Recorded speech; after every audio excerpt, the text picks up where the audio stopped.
Salut, chers frères et sœurs du Nord au Sud, de l'Est à l'Ouest. Bonjour, bonjour et bonsoir.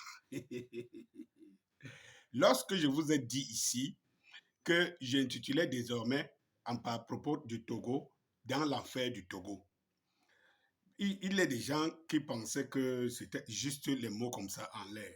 Je voudrais qu'on comprenne ensemble l'actualité qui se fait au Togo.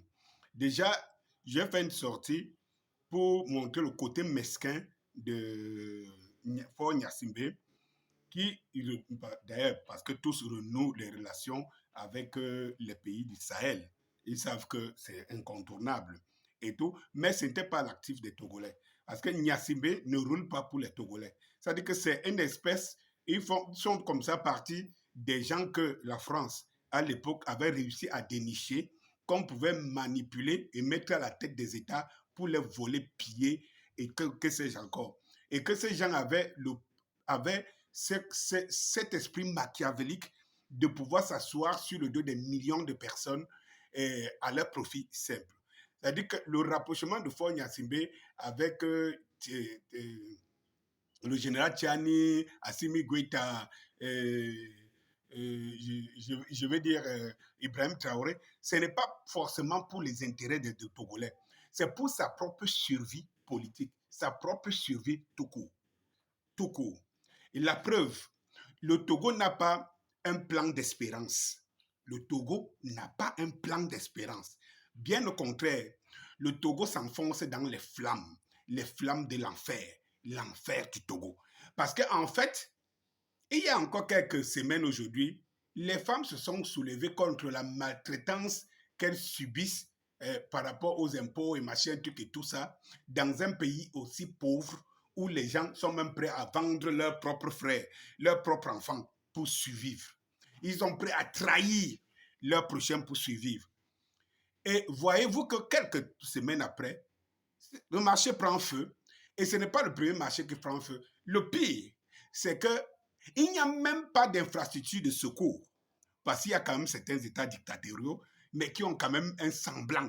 Mais j'ai dit, le Togo, c'est un véritable enfer. Vivons cette vidéo ensemble.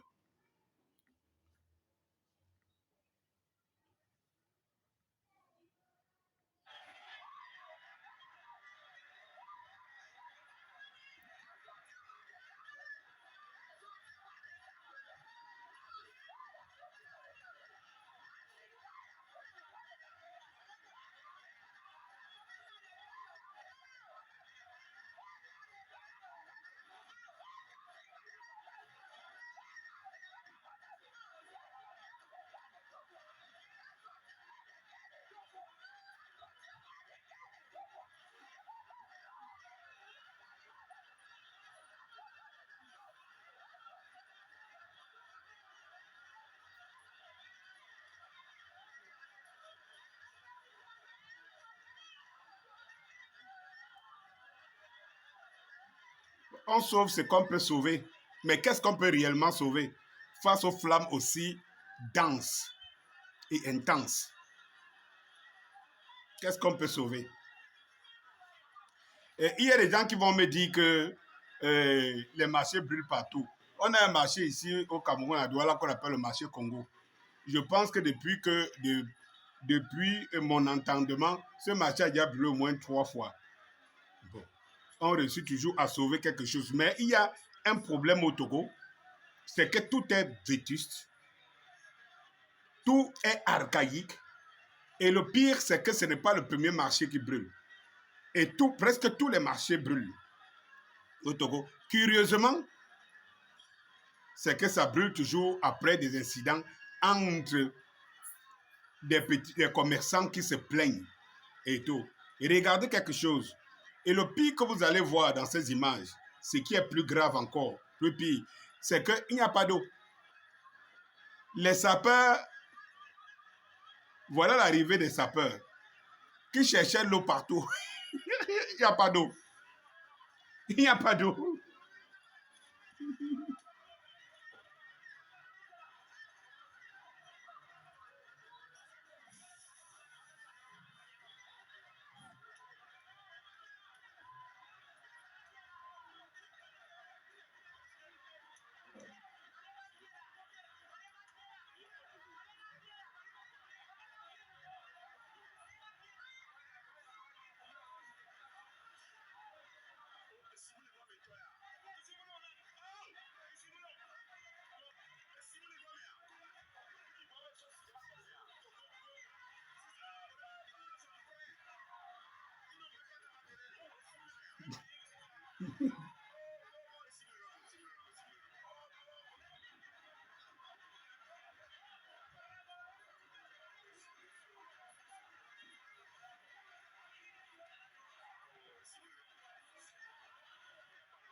Il n'y a pas d'eau, hein?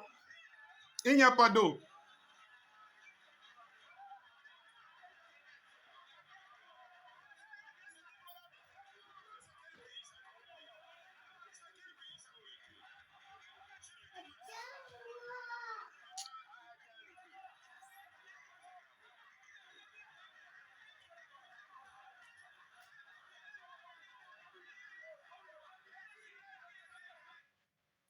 C'est terrible, mes frères. Il faut sauver le Togo. Vous savez, nous, Africains, faisons appel à notre sens de la sociabilité, de la communauté africaine. On savait depuis la nuit des temps que les Africains sont des communautaristes.